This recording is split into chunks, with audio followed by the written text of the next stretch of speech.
Bem, bom dia a todos. A gente, aqui no Fórum de Desenvolvimento, está começando a fazer uma série de debates a respeito dos impactos econômicos para o estado do Rio de Janeiro, a partir dessa pandemia do coronavírus, entendendo que as medidas estaduais, federais e municipais estão reconfigurando uma série de questões da economia.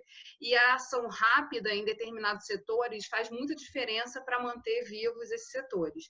Então, o objetivo dessa reunião de hoje é a gente ouvir alguns especialistas, economistas que estão direto no front aí e podendo pensar, enfim, olhar todas essas medidas. A gente vai transformar as falas de vocês em pequenas pílulas para encaminhar para os deputados por WhatsApp, enfim, e também manter a íntegra da nossa discussão no nosso canal do YouTube do Fórum de Desenvolvimento. Então, sejam bem-vindos, é um prazer estar com vocês. E a gente vai começar o painel de hoje com o João Gomes, que é o economista-chefe do Instituto FEComércio de Análise e Pesquisa. O João vai falar um pouco desse contexto econômico imposto pelas restrições de movimentação do coronavírus, principalmente focado no setor de serviços e também com um olhar mais para o Estado, já que a última publicação, que foi até foi até divulgada pelo Rio em Foco recentemente, um trabalho de vocês do IFEC foi sobre crise fiscal. Então, com certeza você vai ter alguns elementos aí para somar a nossa reflexão. Seja bem-vindo, João. Obrigado, Geisa. Obrigado a todos aí. Bom dia. Bom, eu acho o seguinte, a gente tem essa informação fiscal que você levantou, sim, mas a gente tem alguns dados novos, né? Dados de pesquisa tanto com o empresário quanto o consumidor, né? Que acho que são bem interessantes colocar aqui na mesa para que todo mundo tenha essa informação e também critique, dê ideias, enfim. Bom, primeiro que a gente está numa toada sem parar, né? Ontem, sábado, domingo, direto pegando informações, né? O Paulo Guedes falou no sábado à noite, né? E antecipando algumas linhas de atuação, que a preocupação da gente é a criação dessa ponte para o empresário, né? Para atravessar esse período de quarentena.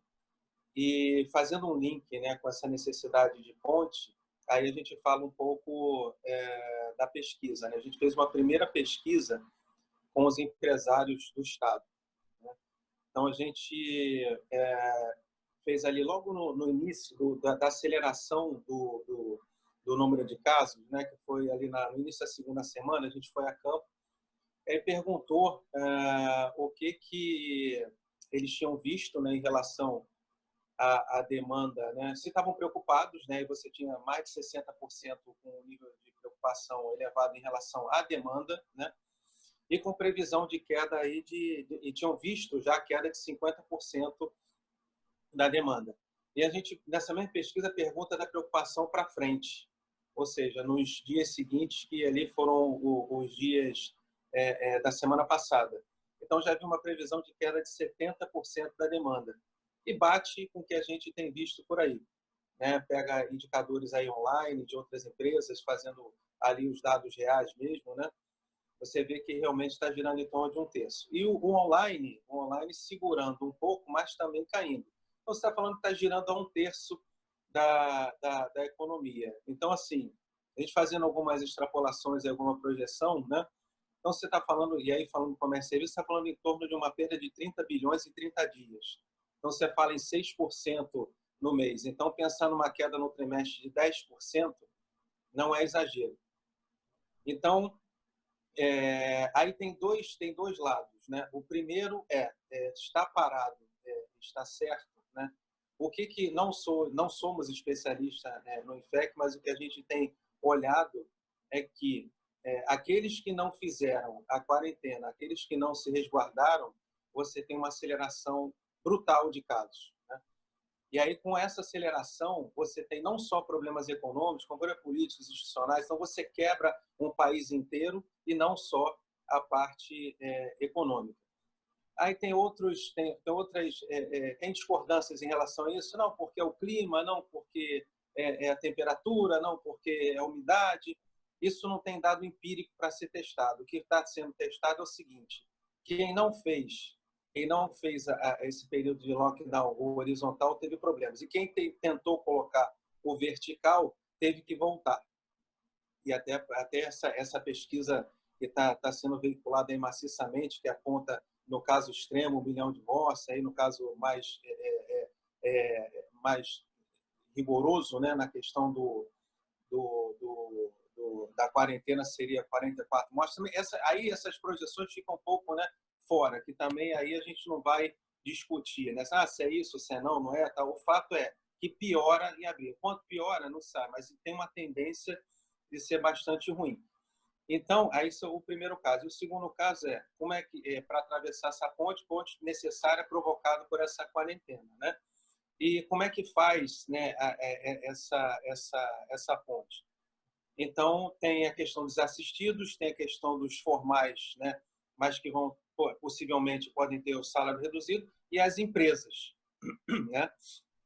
Aí dos desassistidos entra a questão de R$600, dos formais entra a questão da contribuição dos 25%, né, de um quarto do salário. Mas o que está me preocupando muito é que eu não estou ouvindo no discurso claramente as microempresas, né? E você tem, no estado de Janeiro, 90%, e nessa média, mais ou menos, no Brasil, 90 e poucos por cento de microempresas, e elas empregam mais de um quinto, né, de toda o pessoal formal. Mas o BNDES tem microempresa, mas aí tem que entender a operacionalização. Então, assim, se colocar uma preocupação minha para falar com os deputados, onde que eles têm que olhar e buscar, né, isso é um primeiro ponto, né, de olhar direitinho como é que vai ser a operação, né, desse escoamento de recursos para esses mais necessitados e para os estados, né, como é que vai ser esse escoamento de recursos para as empresas. Nessa entrevista do Paulo Guedes, ele falou que tem um escoamento para as empresas, né, através dos bancos. Mas como é que faz isso na ponta, né? Os bancos eles vão ter o critério de seleção de qual empresa, né? Como é que vai ser isso, né? Então tem outras formas de chegar no empresário para não ficar só no critério do banco, como ele falou. Que critérios serão esses? Maquininha, como assim? Entendeu? Então como é que isso chega de fato na ponta? O ministro mesmo falou que vai pecar pelo excesso, vai fazer poucas perguntas no caso dos desassistidos, né? Mas acho que isso tem que ser uma coisa linear para que não engargalhe, né? E não crie tumulto, né, em relação a isso, e não gere mais incertezas, né, mais preocupações ainda do que efetivamente seria. Aliás, não seria nem aceitável, né, nenhum tipo de tumulto, né? De fato, quer que chegue na ponta de uma maneira eficiente, da mais tranquila possível. E aí, por fim, para fechar a análise, né, entra a questão dos estados. Parece que vai ter um apoio também para estados e municípios, com rolagem de dívida de municípios, como ele falou também no dia seguinte, acho que foi no domingo, com o prefeito, o ministro, né? E como é que também vai vir esse apoio para estados, enfim, como é que vai acontecer isso? Agora, tem um dever de casa para fazer no estado, né? Então, não só no estado, como também vai ser o segundo momento do Brasil e todos os estados, todas as unidades da federação. Tem que observar no orçamento quais são os gargalos. E a gente já vem batendo nisso já há algum tempo na questão da previdência. Não pode um gasto estar crescendo de uma maneira significativa, com as receitas mais ou menos constantes, e esse gasto sendo alavancado pelos inativos. Então, como já aconteceu no governo federal, que você estanca esse gasto, para de crescer, no estado do Rio de Janeiro a gente também vai ter que encarar essa. 2015, de 5, 6 anos para frente de projeção, são, sei lá, 10 bi de aumento, né, nessa parte de gasto com os inativos. Então, isso é uma conta que tem que ser separada, ela tem que parar de crescer, e principalmente no estado de Janeiro, como tem outros estados também que têm, na sua particularidade, um volume maior de pessoas acima de 55 anos de idade. Então, assim, resumindo, né, temos um problema. Acho que o Rio de Janeiro, o estado do Rio de Janeiro foi muito bem na antecipação da quarentena. A gente já mostra números, né, até no Brasil, inteiro, que começa com uma tendência de desaceleração. A gente já descolou da Itália em termos de evolução de contaminados. O Rio de Janeiro acertou. Tem as consequências econômicas, é preciso fazer essa ponte, é preciso estar atento ao que o governo federal vai fazer, mas é preciso também fazer o dever de casa, principalmente para os próximos anos que virão. João, em relação a essa questão da renegociação dos contratos, né? Muitos serviços, muitas atividades foram impactadas diretamente e por mais que as pessoas queiram ou precisem manter esses serviços, muitas delas se veem numa situação de não saber o dia de amanhã. Então, você falou muito bem da questão das iniciativas do governo, tem que ser observadas, como vai ser feito isso, como é que quem vai selecionar, né, quais as empresas que vão receber algum tipo de crédito, enfim, algum tipo para poder continuar existindo. Mas vocês fizeram há um tempo atrás também sobre essa questão do e-commerce, como uma tendência também que crescia no estado do Rio de Janeiro. Na sua opinião, assim, e observando os dados, as empresas do Rio que já tinham aderido ao e-commerce, elas têm uma tendência maior de sobreviver nesse momento? Como é que está a ajuda também e a estruturação de outras? Eu pergunto isso porque, no caso dos supermercados, por exemplo, houve toda uma obrigatoriedade desses supermercados fazerem entregas e fazerem essa logística também acontecer na internet. A gente sabe que muitos não estavam completamente preparados para isso. Então, como é que tem sido, assim, quais são as preocupações dos empresários em relação a isso? A gente vai a campo nessa semana justamente para olhar de que forma e se estão conseguindo reduzir algum tipo de impacto justamente por dessa forma, com as vendas online. Não é uma forma de venda capilar, a gente está falando de 90% de microempresas, né? Porém, na pesquisa anterior que a gente fez, 1/3 do estado já estava caminhando nessa linha de venda, e utilizando principalmente os canais aí mais populares, né? WhatsApp, Instagram, etc. Então, é uma forma de escoamento, é uma forma para quem tem os estabelecimentos que estão tendo que ficar com as lojas fechadas, ampliando esses contatos para não parar, né? Mas o percentual, né, me parece, isso que a gente vai comprovar na pesquisa, é um percentual muito baixo e mantém, sem dúvida, não tira, sem dúvida alguma, o empresário da dificuldade que ele tem sofrido. Das grandes, elas têm as possibilidades, até grandes marcas de varejo estão fazendo essa transformação agora, né? E quanto mais aqueles que estão na ponta com grande dificuldade ali no seu dia a dia, né? E voltando também na questão da micro, né? Quando a gente fala, mas podem falar assim, não, mas o BNDES está com essa linha para micro. Só que tem um detalhe, a gente está falando, eu lembrei disso agora, que a gente está falando de porte, de tamanho, né, da dificuldade do dia a dia. A gente está falando de empresários com faturamento mensal de R$5.000, R$10.000. Então, quando você abre uma linha do BNDES, você vai dar o teto era de 10 milhões, agora é de 70 milhões, né, de empresas até 3 milhões de faturamento. Está muito longe dessa realidade. Será que essa operação vai, de fato, atender esses na ponta?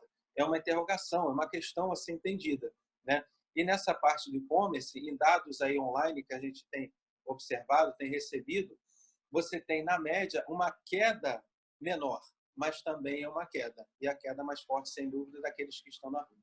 E a gente está falando exatamente dessa questão do impacto no emprego, né? O Yuri lançou a semana passada, né, o laboratório de futuro da COP, da UFRJ, que ele é sócio fundador, lançou na semana passada um estudo falando, já tentando antecipar alguns impactos nessa questão do emprego. E aí eu vou passar a palavra para ele fazer a apresentação aqui para a gente.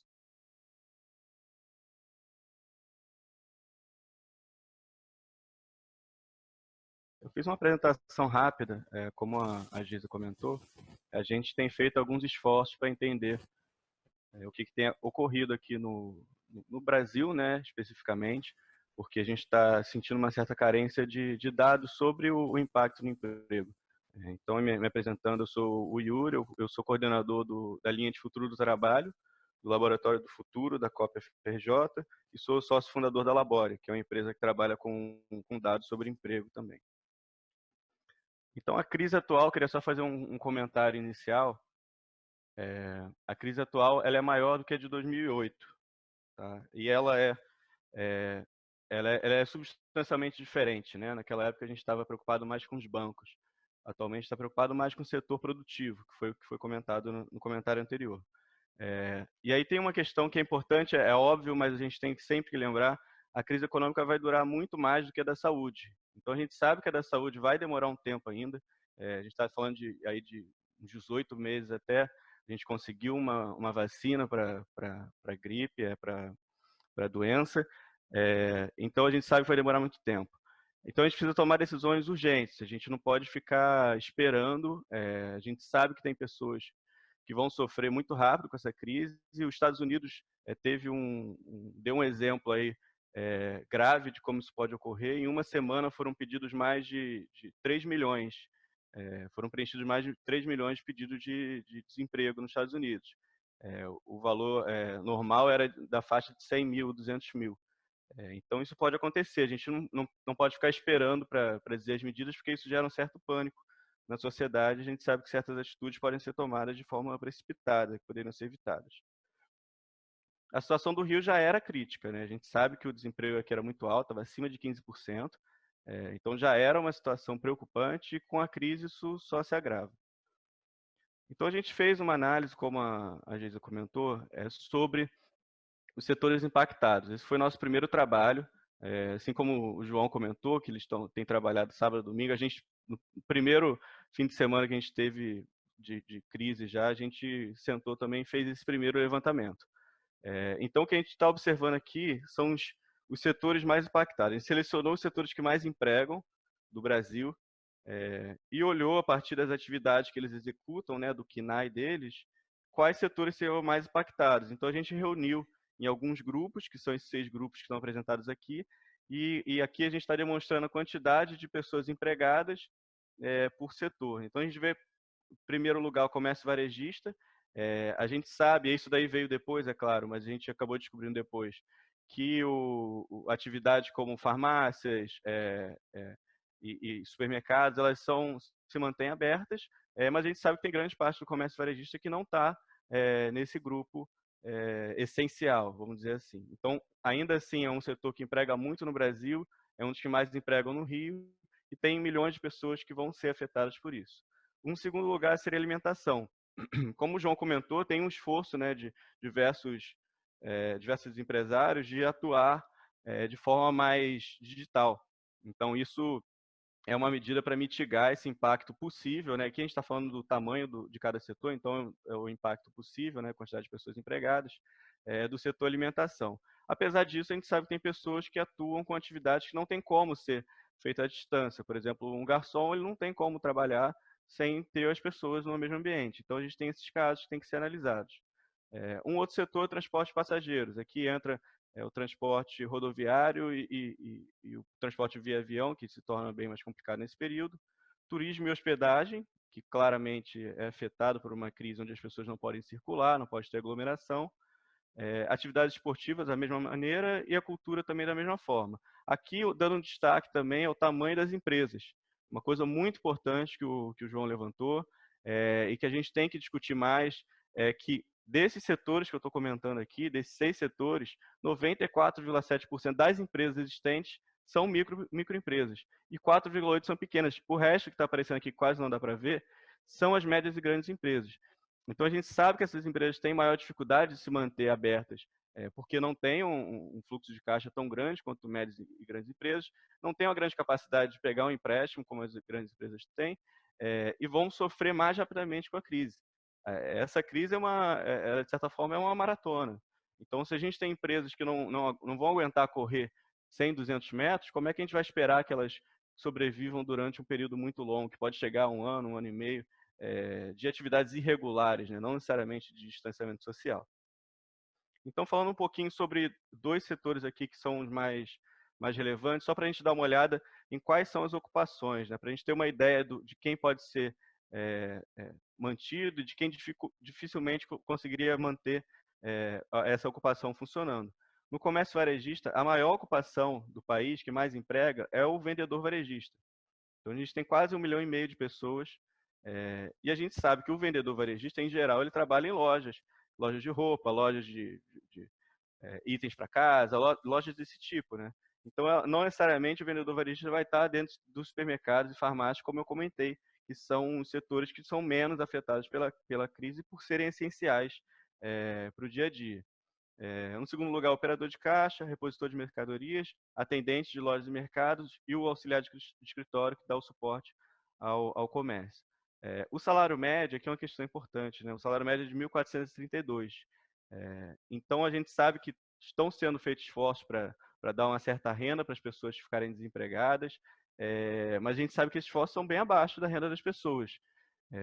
São esforços de R$ 600, R$ 1.200 por família, e eles ficam abaixo da renda das pessoas, e o que gera, certamente, uma bola de neve na economia, né? As pessoas vão ter menos dinheiro ainda para gastar, sempre lembrando uma coisa que todo mundo sabe da economia, que as pessoas com renda menor, elas tendem a gastar o salário delas com itens essenciais para o dia a dia.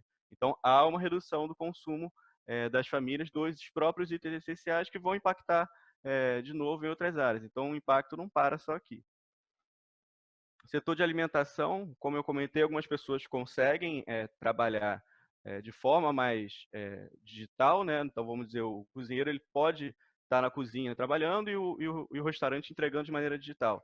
Agora, dificilmente a gente vai ter atendentes de lanchonete, garçons, operadores de caixa, tendo a mesma necessidade, a mesma demanda por parte desses setores que a gente tinha antes. Então, essas pessoas elas têm que ser olhadas com apreço maior quando a gente for pensar em qualquer tipo de política pública para mitigar esse impacto. E aí, novamente, só aqui a questão do salário médio do setor, que é 1.406, que é bem acima de qualquer proposta que tenha sido feita. Então, novamente, a perda de renda dos trabalhadores.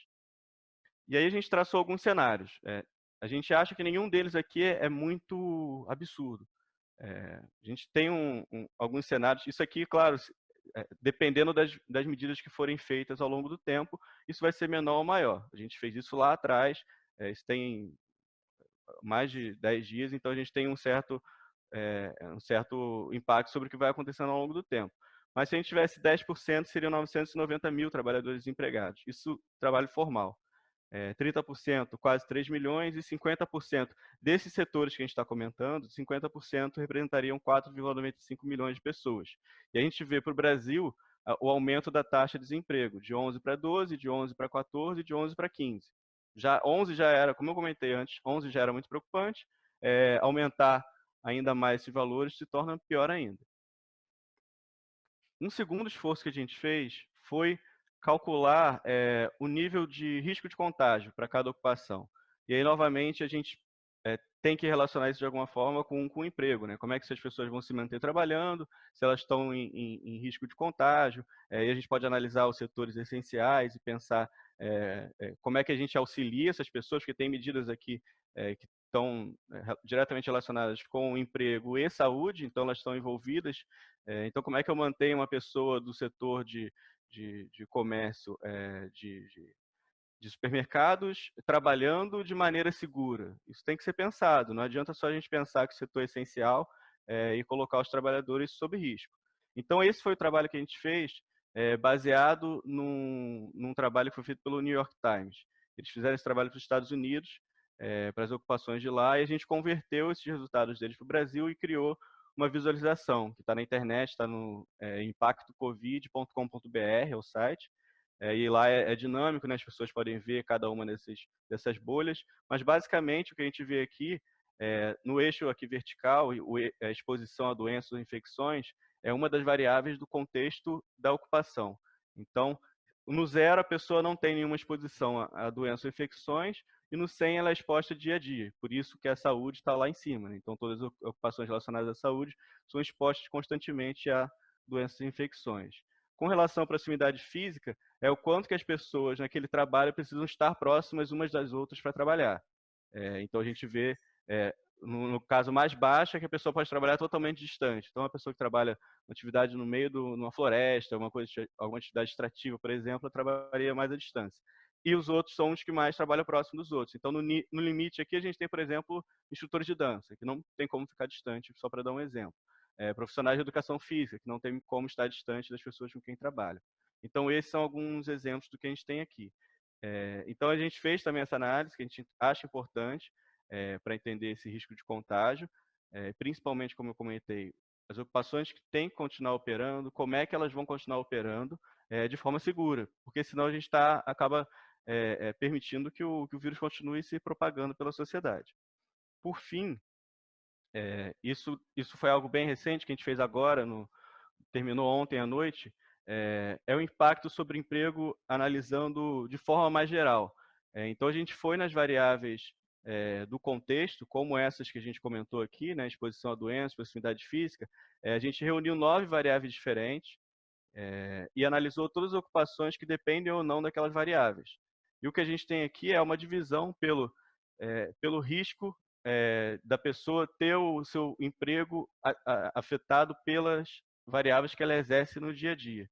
Então, aqui a gente tem pessoas que estão... Isso aqui é emprego no Brasil, emprego formal. Então, a gente tem um risco muito alto para mais de 8 milhões de pessoas, a gente tem um risco alto para por volta aí de 11 milhões de pessoas e um risco médio para 13 milhões de pessoas.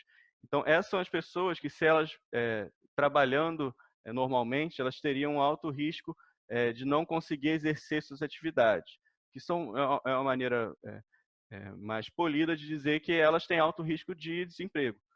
Se elas não conseguem exercer as atividades delas pelo contexto do trabalho, ou seja, você tem que trabalhar próximo de outras pessoas, você tem que fazer reuniões presenciais, sem fazer a distância, se eu tenho que trabalhar em grupo, que são algumas das variáveis que a gente analisou, as pessoas serão altamente impactadas no trabalho delas, então elas não conseguirão exercer as atividades delas da mesma forma. Então, a gente está olhando aqui que a gente tem mais de 30 milhões de emprego no Brasil, de muito alto a médio risco de serem impactadas, ou seja, de poderem estar em risco de serem demitidas porque não conseguem exercer suas atividades.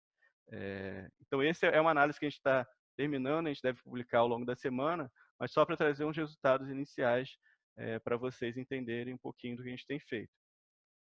Para fechar, algumas medidas que eu acho que são importantes para esse momento.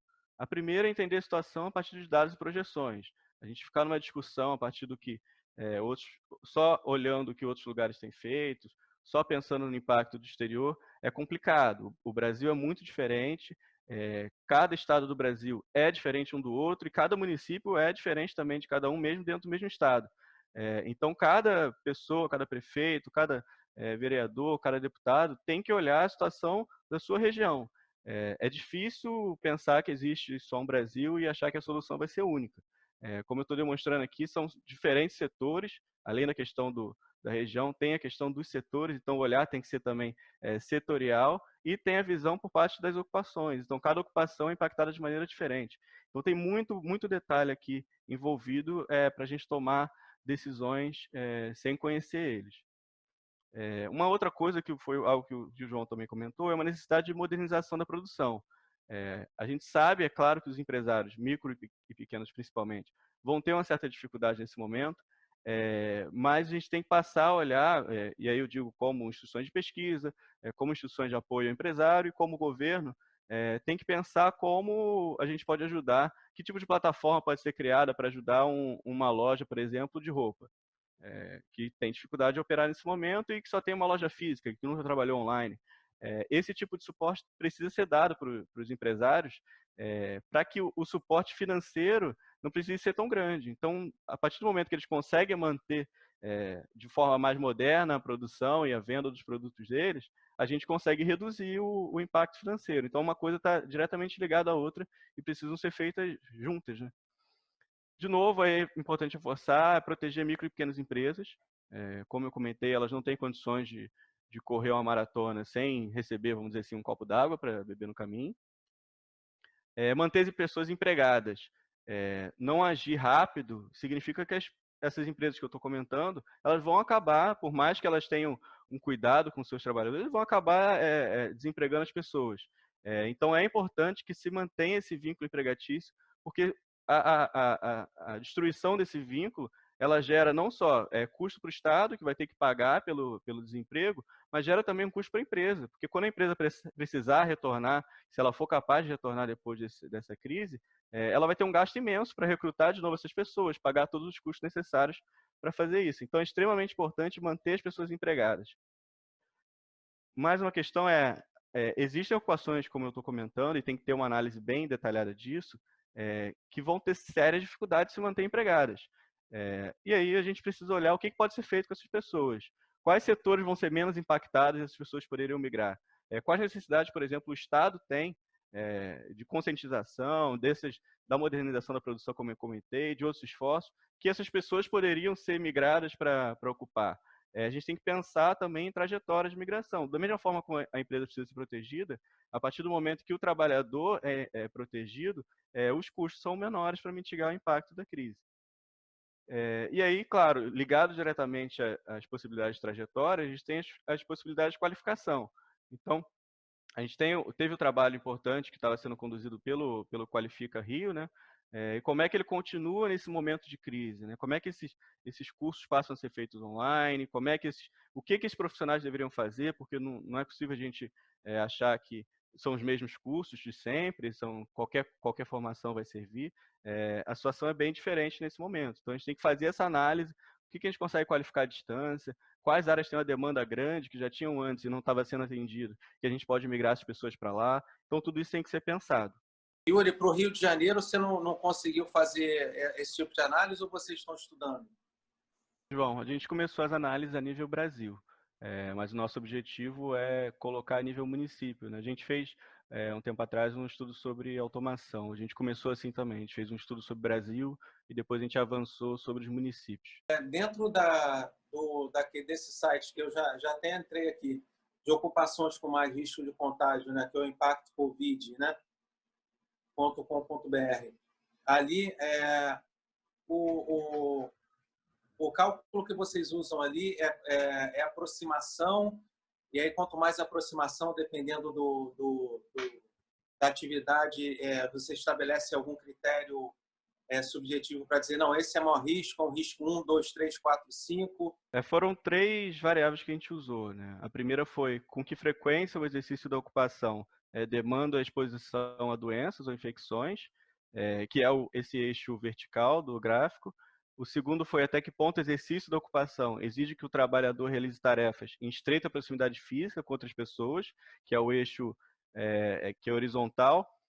E por fim, a gente teve uma última variável, que era se as pessoas precisam trabalhar no ambiente próximo. Então, são essas 3 variáveis que a gente considerou para calcular o nível de risco. Entendeu? Foi aquilo que você falou, né? Se precisa estar junto, fazer reunião longe, essas coisas, né? Isso.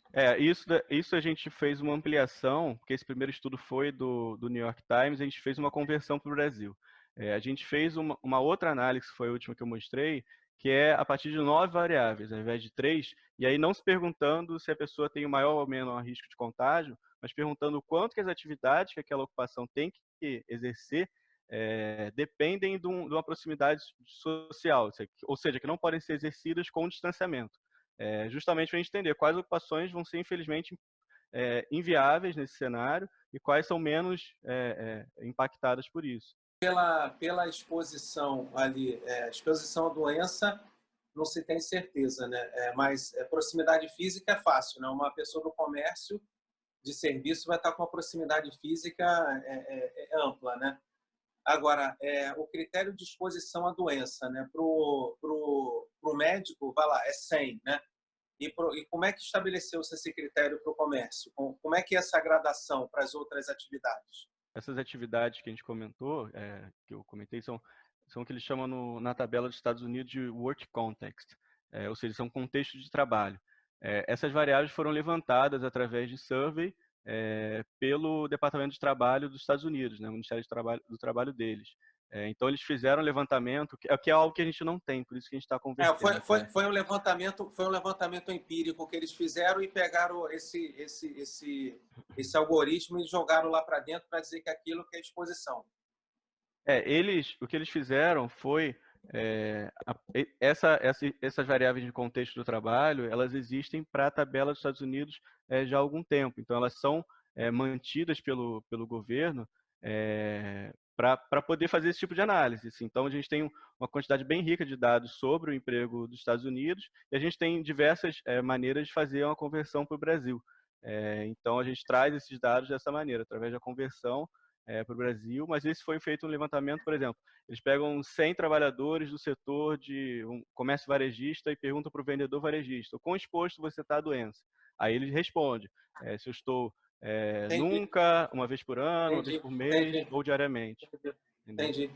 E a última coisa é o seguinte, quando você mostrou lá o salário médio, né, você botou o pessoal formal. Só lembrando, né, que dos R$600, a gente está falando que o que foi colocado é dos desassistidos, né? Não é dessa galera formal. A gente está falando que o pessoal que não tem, não aparece, né? Como o ministro falou, são aqueles que nunca pediram nada para o governo, né? Então, a gente está falando aí de um pessoal de quase 40 milhões. A gente tem mais de 50 milhões de formais.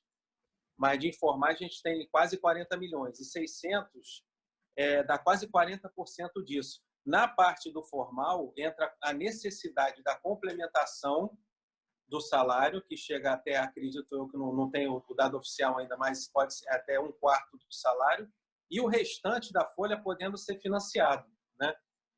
Não estou dizendo que é bom, é ruim, só para contextualizar isso. Eu acho, não, sim, importante essa questão que você comentou dos R$600, até 1.200. A ideia, na verdade, era para a gente mostrar que os trabalhadores formais ganham isso. É difícil a gente ter dados, né, sobre o informal, mas só para a gente ter uma ideia de informais no setor de comércio ou informais no setor de alimentação, eles vão ter uma tendência de ganhar Mas a gente alguma consegue. coisa. Se você quiser, se você precisar, você manda uma mensagem, você pega o meu contato com a Geisa e a gente pegou isso tudo pela PNAD. Yuri, você falou que está tentando trazer esses dados para estado e municípios.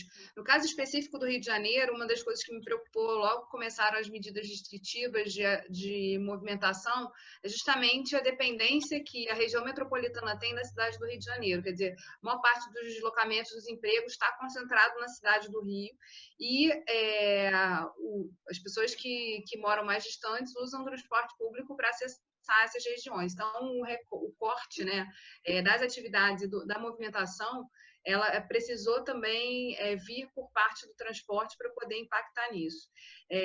E aí, certamente, algumas características vão começar, enfim, algumas características impactaram nessa movimentação. Então, como também trabalhar logística, transportes, né, nesse momento que é tão crucial, em que parar as atividades também representa proteger as pessoas dessa infecção rápida, desse contágio rápido, sem ter a infraestrutura necessária para a saúde recepcionar esses doentes. Quais são os levantamentos que vocês estão aí no radar para fazer nesses próximos dias? Já tem algum planejamento disso? Jason, acho bem interessante que você comentou essa questão da concentração, né, do emprego. Isso é algo que a gente tem que observar, e quando a gente faz esses estudos por município, a gente costuma fazer algumas visualizações com mapas. Então, isso é algo que vai ficar bem claro para a gente quando a gente tiver esse estudo mais avançado. E com relação ao que a gente pretende fazer, o que a gente tem no radar, a gente está trabalhando com 3 iniciativas agora em paralelo, né? A primeira e aí são vários parceiros, né? Inclusive esses trabalhos que eu apresentei aí, tem outros parceiros da FRJ, um laboratório de engenharia de software da FRJ, e o Software Use Team, que é da FRJ também. Então a gente está fazendo outros 3 trabalhos. O primeiro é como é que essa questão do emprego, como o emprego é afetado com relação às pessoas da terceira idade, né? A gente sabe que é preciso reduzir a circulação das pessoas que têm maior risco, né? A gente sabe que um dos grupos de risco mais relevantes aí são as pessoas da terceira idade. Então a gente quer cruzar os dados da faixa etária das pessoas com esses dados de risco que a gente comentou, né? Como é que a gente mantém os trabalhadores de faixas de idade mais avançada trabalhando. Então, esse é um dos esforços, o trabalho terceira idade e com relação ao Covid. Um segundo esforço é relacionado à educação.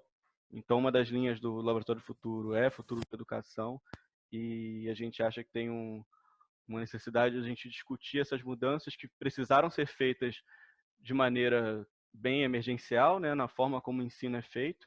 Então, do ponto de vista de universidades, que antes não precisavam dar aula virtualmente, agora precisavam dar, escolas, como é que elas lidam com isso, tanto os ensinos mais iniciais quanto os mais à frente. Então, a gente acha que é importante também fazer um levantamento de como essa situação está avançando. E, por fim, esse estudo que eu comentei, né, a gente fazer esse último que eu mostrei, que ele ainda está em andamento, como é que a gente calcula realmente o impacto sobre o emprego com base em algumas variáveis do contexto do trabalho, e como é que a gente traz isso para o contexto dos municípios e estados. Como é que cada município vai ser impactado, como é que cada estado vai ser impactado. Esse é um trabalho que demora mais, mas a gente vai mostrando aos poucos os resultados que a gente for tendo ao longo do tempo. A gente mantém aqui o canal aberto para acompanhar esses estudos, os levantamentos que o Observatório tem feito.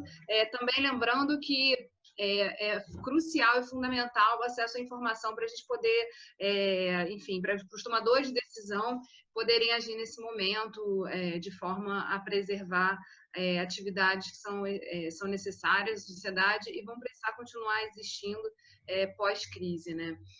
João, queria também te perguntar a mesma coisa, porque agora a gente vai passar para uma segunda etapa, que aí justamente fala sobre os desafios para as cidades a partir dessa questão da pandemia, que é a fala do professor Adacto Ottoni. Então, só queria, antes de passar a palavra para o Adacto, te perguntar, assim, você falou que vai lançar uma pesquisa agora essa semana, pelo IFEC, junto aos empresários. Quais são os dados e os levantamentos que estão no radar aí do IFEC para a próxima semana, enfim? Bom, primeiro, agora esse focado nessa ideia do e-commerce, né? Se melhorou, se utilizou, se já tinha utilizado, ou se foi a primeira vez, enfim, uma série de informações nesse tipo. A outra, qual o principal custo, né? E dele, se é folha, enfim. E isso focado nessa parte de e-commerce. E aí, no segundo momento, né, na semana que vem, tentando voltar, e aí já para perguntar para ele se tentar dar um período de maturação dessas medidas, né, para aí voltar, que a gente tem o visão empresarial, para ver a expectativa dele, né, se atendeu, se ele foi e encontrou o que estão prometendo, se aquilo que foi anunciado ele está tendo alguma dificuldade na ponta para absorver, mas essa seria só na semana que vem. Essa primeira, agora a próxima, é focado nessa parte de e-commerce e como é que ele está se virando nesse dia a dia e os seus principais custos. Agora eu vou passar a palavra para o professor Adacto Ottoni, que, embora não seja economista, nesse momento falou bastante, né? Virou uma figurinha conhecida aí durante a crise da SEDAI no início do ano, e vai falar sobre uma perspectiva muito importante, né, do planejamento das cidades e que tem impacto, logicamente, na economia também, que como é que a gente pensa a configuração das cidades, né, e do próprio Estado para barrar epidemias como essa do corona. Então, vou passar agora para o professor Adacto para ele fazer a apresentação. O professor Adacto é da UERJ, é uma autoridade aí no assunto, vai estar conosco também no dia 7 de abril, em que a gente vai falar especificamente da crise hídrica, mas hoje a gente vai fazer essa abordagem que eu achei importante para complementar as apresentações a respeito da economia, né? E a gente focou bastante na questão dos serviços. Como é que a gente planeja, reorganiza o planejamento das cidades, olhando essa questão da pandemia? Professor, a palavra está com o senhor. Eu queria, para quem já não me conhece, reiterando o que a Geisa falou, me apresentar. Eu sou professor Adacto Ottoni, professor associado do Departamento de Engenharia Sanitária e do Meio Ambiente da UERJ.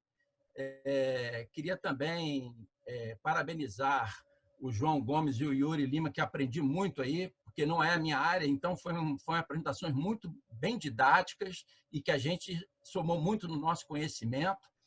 Eu vou falar sobre um assunto que tem o viés econômico complementar ao que vocês falaram, porque se a gente avaliar, se não houvesse essa pandemia do Covid-19, qual seria o impacto na economia? Seria fantástico, concorda? Qual seria o impacto na saúde pública? Seria fantástico, concorda? Seria muito bom se não tivesse ocorrido essa pandemia, porque nós não estaríamos gastando essa montanha de dinheiro que o mundo está gastando e o Brasil vai ter que gastar também, como vocês bem expuseram. Então, a gente vê bem claro o tema da minha apresentação, que a Geisa me pediu para falar, impactos no planejamento das cidades e do saneamento para barrar epidemia como a do coronavírus. E isso é fundamental. O problema do saneamento vem sendo negligenciado pelas autoridades, não só aqui no Brasil, em várias partes do mundo. E a gente está vendo agora com o coronavírus, essa pandemia, as repercussões econômicas, as repercussões sociais, as repercussões em saúde pública, quando há o descaso com o saneamento. Todas essas grandes pandemias, essas pandemias que ocorreram no planeta, né, da gripe suína, gripe aviária, essa pandemia agora que ninguém está falando, as pessoas estão falando lá na ponta, né, no problema do que os países vão ter que gastar, o problema das mortes, mas eu não vejo ninguém falar na causa, o que gerou isso.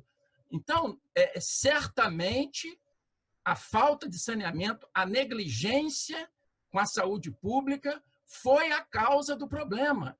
Mas nós temos que começar a discutir aqui com os nossos políticos, com as nossas autoridades, com a sociedade, o que nós temos que fazer para que isso não aconteça novamente. Eu quero expor nessa minha apresentação que existe solução para o problema, mas que essa solução está na contramão das políticas públicas atuais. Por isso que o saneamento não se viabiliza, por isso que, novamente, problemas como essa pandemia podem voltar a acontecer novamente se as autoridades não tomarem medidas adequadas.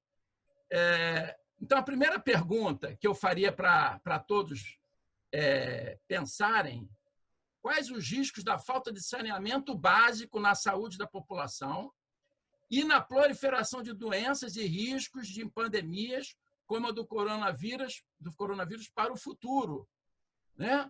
Então, quais seriam esses riscos? Como o próprio nome diz, saneamento básico. Para qualquer sociedade ter saúde e evitar doenças, né, você tem que ter, basicamente, essas atividades. Então, isso é fundamental. Esse descaso com saneamento não pode continuar. O que eu quero colocar aqui nessa apresentação? Como que a gente pode viabilizar um saneamento básico?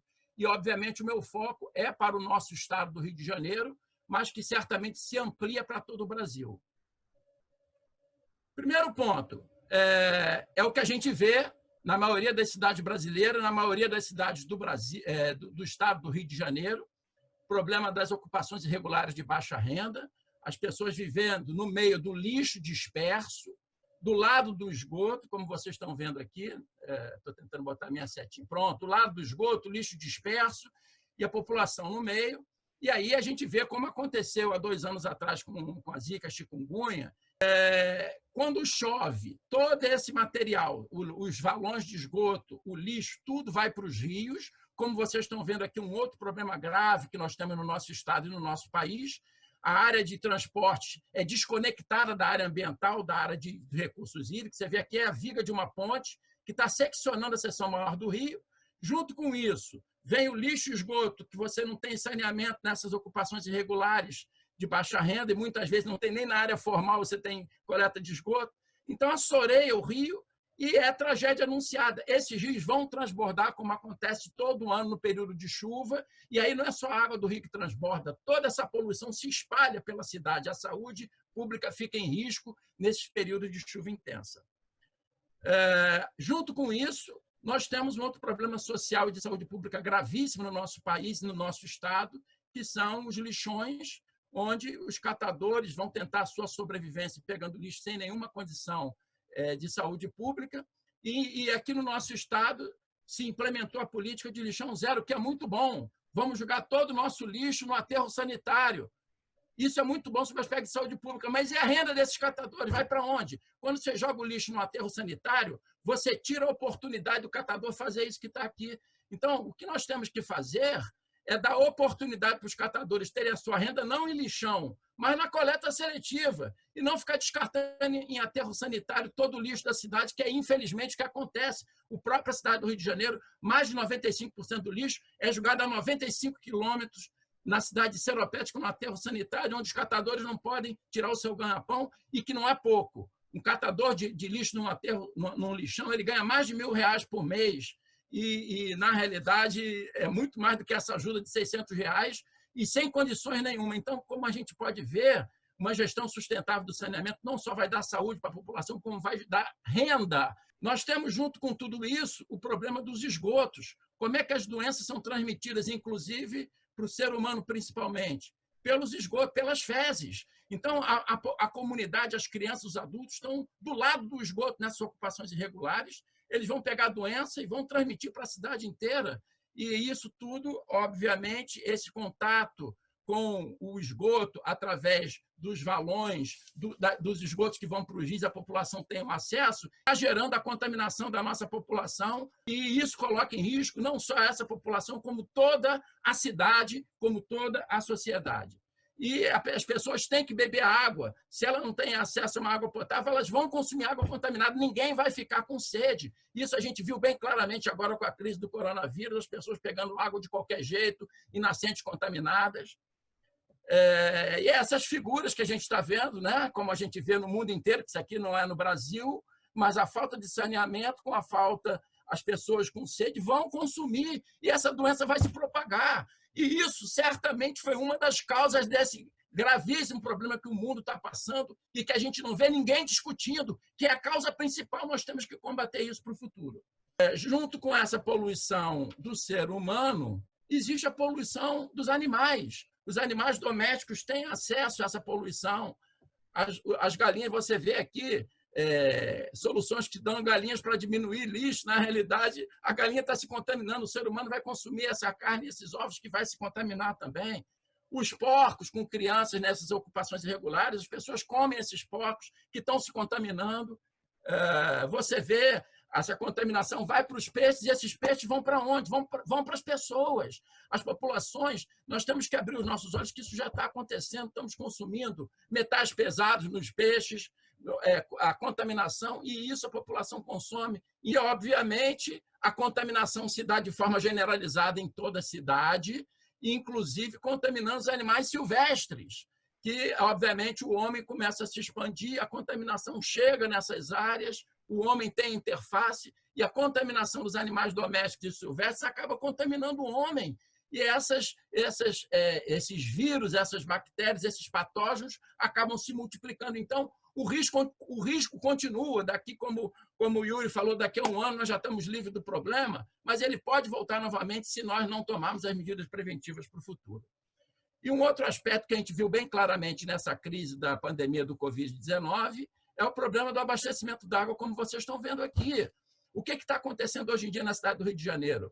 Grande parte da população mora em ocupações irregulares de baixa renda. No Rio de Janeiro, 30% da população mora nessas comunidades, muitas delas em morros. Todo mundo está em casa, e nessas áreas de morro você tem problema de pressão, e a água não chega lá justamente nesse período crítico, onde você precisa de água para poder dar higiene à população. A população mora em condições insalubres, casas cheias de umidade, as populações estão convivendo juntas, muita gente no mesmo lugar.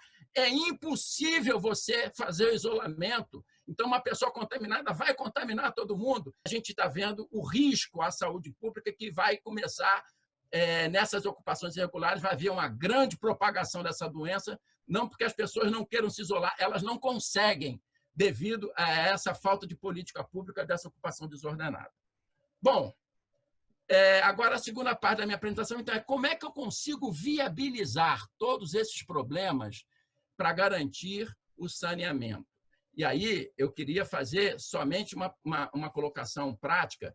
a forma que o Brasil hoje está enfrentando o saneamento está errada. Como é que nós estamos fazendo hoje em dia saneamento? Quais são as bases do saneamento básico? É abastecimento de água, saneamento de esgoto, gestão de resíduos sólidos e drenagem. Certo? São os quatro prismas, 4 pilares. Como é que a gente está investindo em abastecimento de água?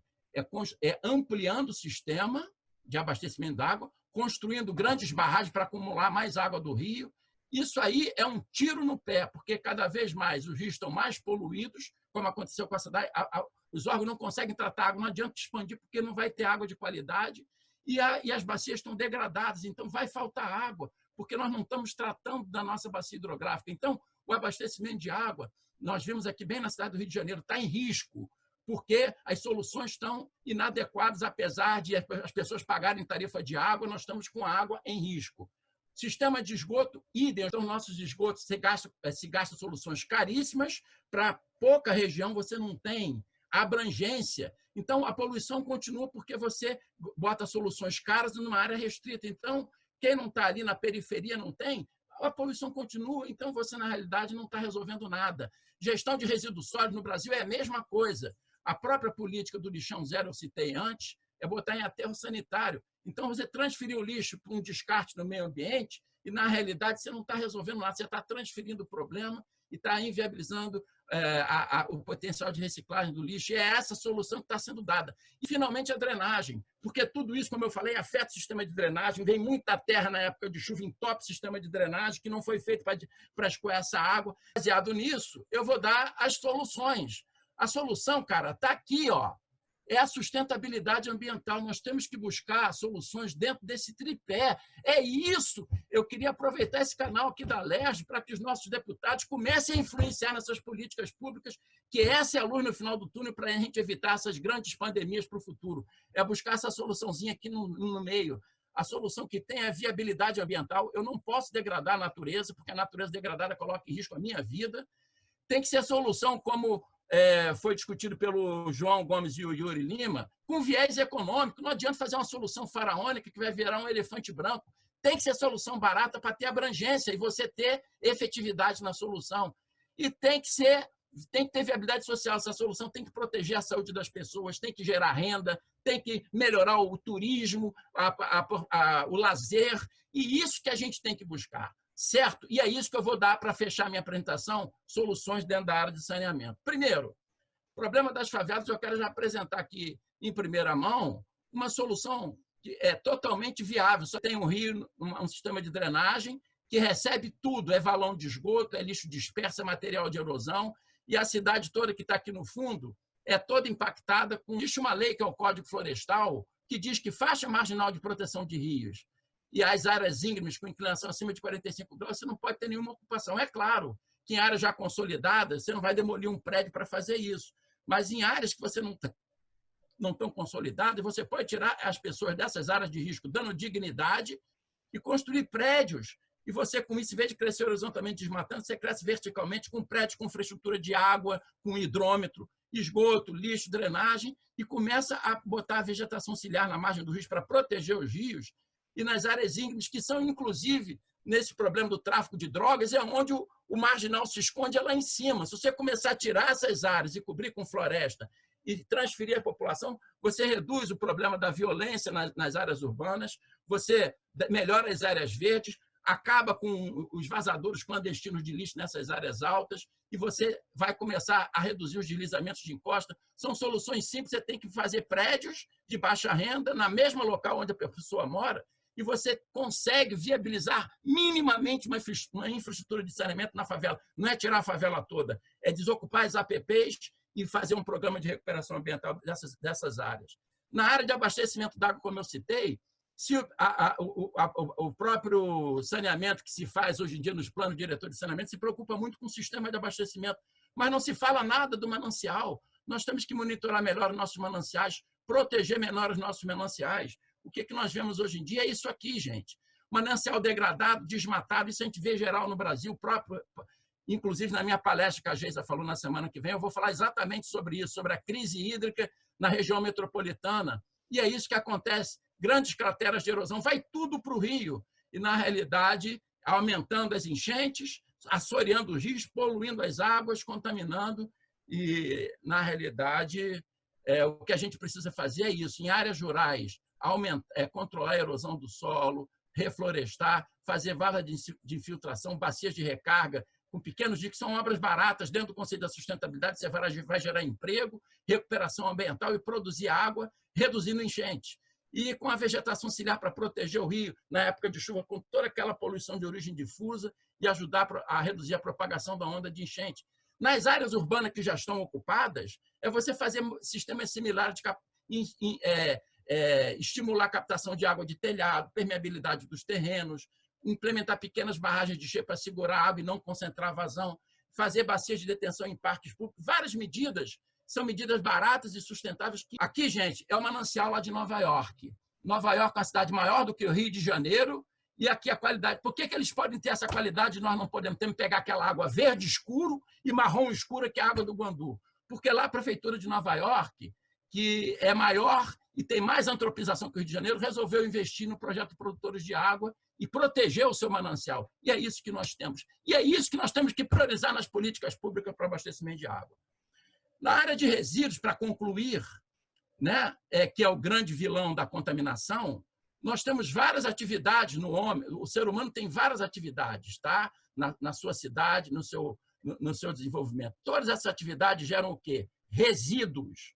Então, hoje em dia, no mundo, está se falando em economia circular, que está totalmente dentro do conceito da sustentabilidade ambiental, que é exatamente o que a natureza faz. Não existe poluição, gente, numa natureza equilibrada. Sabe por quê? Apesar de existirem dejetos, de existirem rejeitos, porque toda matéria orgânica morta entra no ciclo da vida. Os seres decompositores mineralizam a matéria orgânica morta dos cadáveres, dos excrementos, das folhas, e transforma em nutriente para os vegetais. Então, você não exaure os recursos da natureza, você está reaproveitando tudo e não polui. Então, o que nós temos que fazer é mais ou menos isso, pegar os nossos resíduos e transformá-los em matéria-prima para o homem utilizar. Ao fazer isso, você vai evitar acidentes como o de Brumadinho, por exemplo, porque se você começar a reciclar em efeito de escala o nosso lixo, você vai reduzir a exploração dos recursos minerais, evitando esses acidentes e vários outros. No caso do esgoto, por exemplo, qual é a solução ideal? É você fazer o sistema separador absoluto. Você tem uma galeria só para pegar água de chuva, isso aí vai para o rio mesmo, que é a drenagem natural, e uma rede para coletar o esgoto das casas, e essa rede vai para uma estação de tratamento de esgoto, e eu posso fazer o aproveitamento total desse esgoto, porque o esgoto sanitário é fezes e urina, é resto de comida, você aproveita tudo. Tá? Agora, o que acontece é o seguinte, o sistema de esgoto é um sistema caro, você tem que botar rede em toda a cidade e fazer a estação de tratamento. E isso é que 70% do custo é uma rede de esgoto. O que eu tenho proposto? Inclusive, aqui é um projeto que eu fiz lá na Barra da Tijuca, de um sistema de coleta de tempo seco para barrar os esgotos que entram no Rio Arroio Fundo. E eu dei uma solução de eu simplesmente barrar todos os valões de esgoto com uma galeria e aí conectar esses esgotos no sistema da SEDAI, gastando R$500 mil. O custo disso aqui foi 500 mil e o custo de operação é 1% da operação do UTR do Arroio Fundo, e você despolui o rio rapidamente com impactos positivos que não vai mais entrar esgoto no rio, só vai entrar esgoto em época de chuva e é esgoto diluído com água de chuva. Isso aí, isso eu vou abordar na minha palestra da semana que vem. É um sistema de composta, onde você tem uma seção menor para escoar o esgoto para não ter assoreamento, em época de chuva tem a seção maior, onde o valão cai ali, é escoado e é coletado e vai para a estação depois. Em época de chuva, você tem um extravasor que joga essa água para o rio. E no tratamento de esgoto, quando você vai fazer o tratamento, a SEDAI, hoje em dia, como a maioria das concessionárias de saneamento no Brasil, pega o seu esgoto e joga em aterro sanitário, o seu lodo. Então, você pode construir um biodigestor dentro da própria estação. Esse lodo, as bactérias fazem a biodigestão, depois de 3 meses ele se transforma em composto orgânico, que é um adubo completo, com todos os nutrientes. A escuma, que é o sobredanante, você pode transformar em biodiesel. E os gases da decomposição, que é o metano, você pode aproveitar como gás de cozinha, gás para automóveis, e não descarrega nada em aterro sanitário, com uma solução muito mais barata, ao invés de transportar por caminhão para o aterro sanitário. E o esgoto tratado, gente, eu não preciso tirar os nutrientes. Eu posso regar jardim público com esgoto tratado. É até melhor que a água da SEDAI, que tem cloro. Então, eu posso utilizar esgoto tratado. Olha, eu vou mostrar aqui para vocês uma fotografia que eu tirei numa inspeção que eu fiz, uma área que estava vazando esgoto, numa fossa séptica e vazou.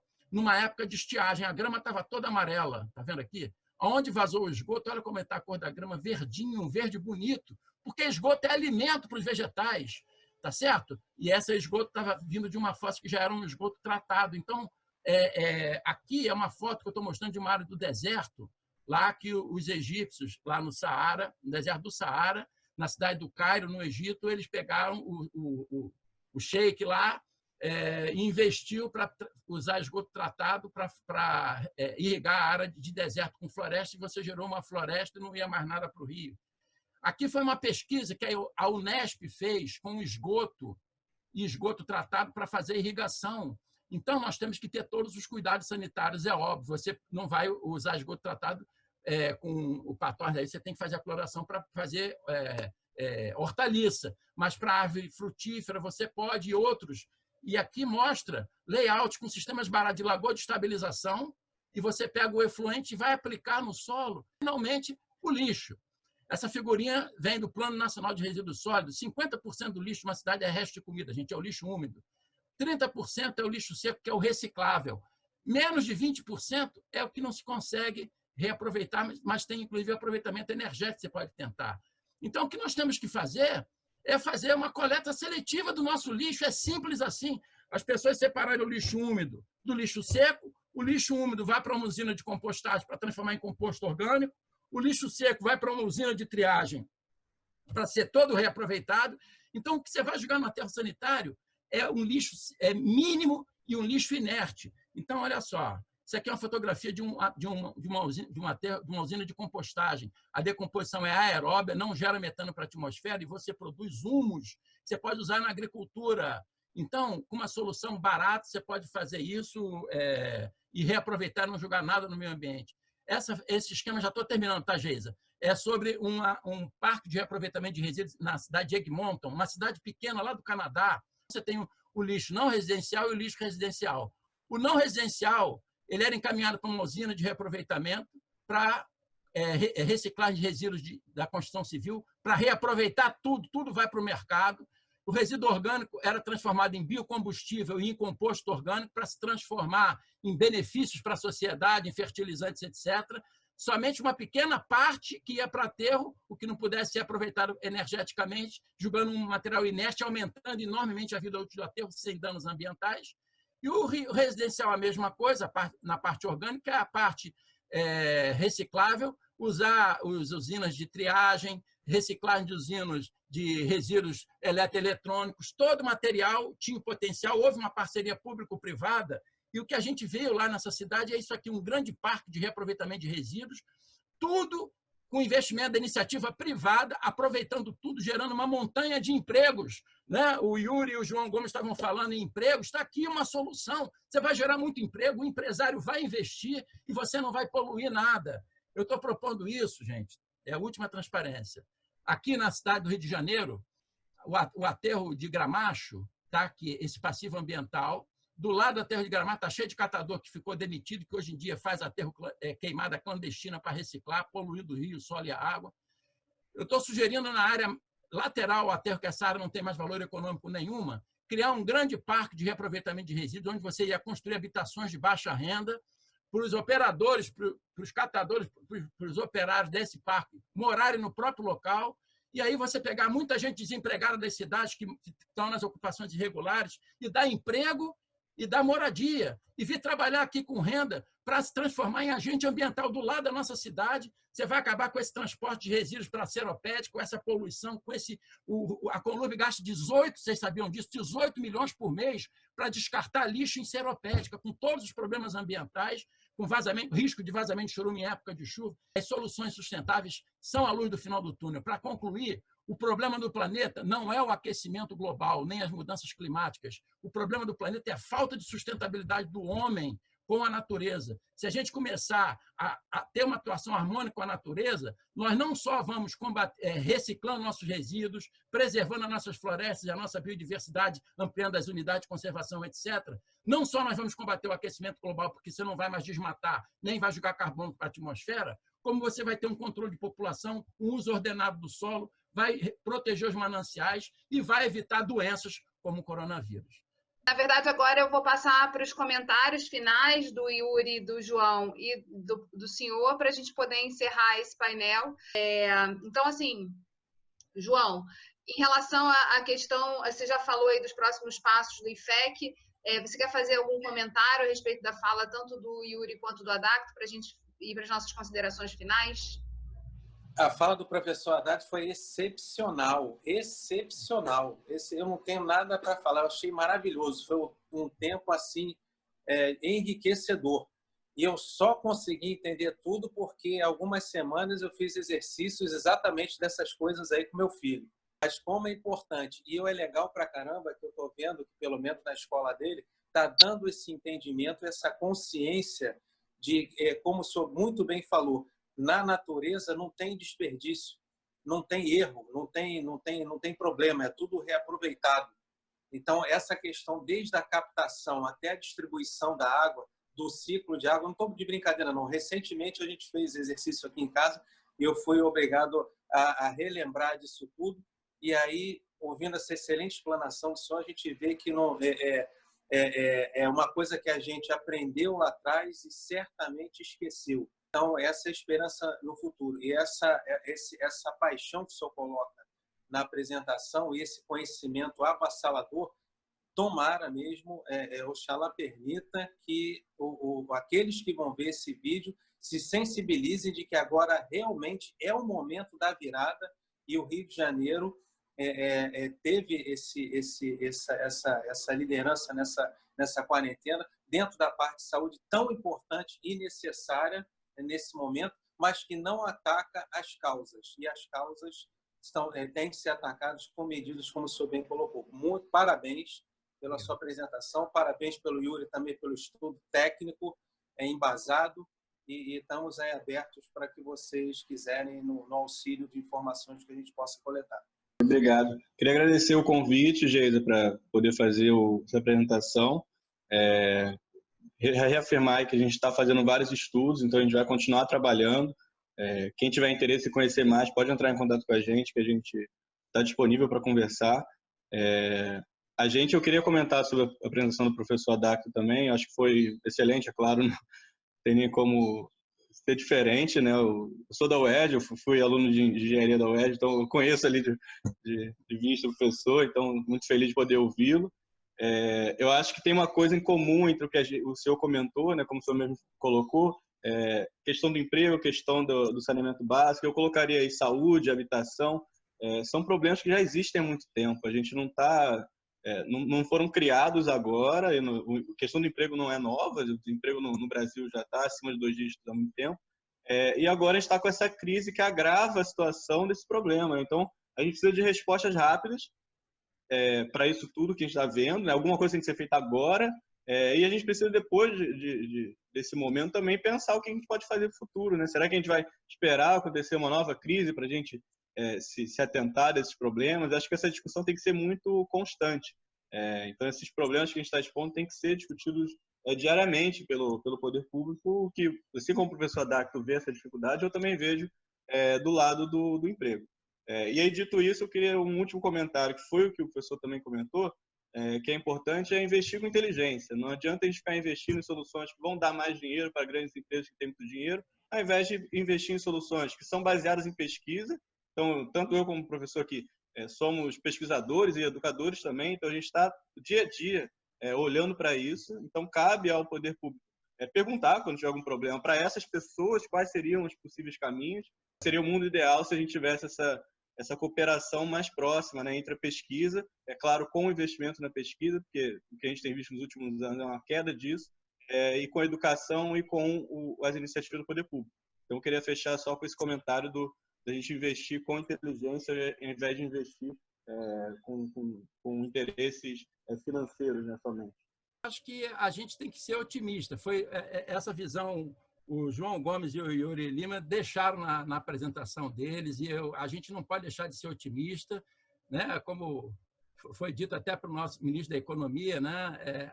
Nós vamos passar por uma etapa difícil agora, mas nós não podemos perder o otimismo, a gente tem que transformar um limão em uma limonada. Eu acho que nós vamos aprender muito com essa crise, eu acho que Esse evento de hoje aqui foi muito importante, foram discutidos muitos aspectos importantes para a gente repensar o nosso modelo de desenvolvimento, e eu acho que essa seria uma grande contribuição que eu daria na minha fala final. Nós temos que começar a buscar políticas públicas no nosso estado, na nossa cidade, no nosso país, com sustentabilidade ambiental, porque essa é a saída no final do túnel, porque você vai viabilizar a parte econômica com soluções mais baratas e vai conseguir gerar preservação ambiental, melhorar a vida das pessoas. Obrigada, professor Adacto, Yuri, João, por estarem aqui conosco nessa manhã. Pretendo recebê-los novamente. A gente tem outras oportunidades de discutir, seja novas pesquisas, novas contribuições. A ideia é que a gente passe a fazer permanentemente debates como esse, que possam ajudar a subsidiar as tomadas de decisão no parlamento, que não parou. Os projetos de lei estão sendo analisados, então é importante também a sociedade estar atenta ao que está sendo avaliado e está passando, e sem perder a nossa perspectiva do desenvolvimento estratégico, né? A gente tem medidas, sim, urgentes e necessárias serem tomadas agora, mas tem muita coisa que a gente precisa inserir no planejamento e no nosso olhar para o futuro. E se tem uma coisa que o Covid trouxe, acho que para todos, né, a certeza de que nada mais será como antes. A gente está mudando muito, ir para casa e pensar em todas as perspectivas, assim, muitas coisas que a gente falou no ano passado nos seminários dos desafios do emprego, né, do home office, da digitalização dos processos, que eram tendências que estavam já apontadas, hoje a gente vê e sente a necessidade de trabalhar com todas elas nesse momento, experimentar muito do que já estava aí nesse mundo digital sendo ofertado como solução, e agora, na verdade, a gente está vendo que essas soluções ajudam a gente a se manter unidos e pensando juntos o que a gente pode fazer pelo Estado do Rio de Janeiro. Então, muito obrigada, de verdade, pela presença de vocês, e a gente continua aí conectados para poder discutir o Estado do Rio de Janeiro.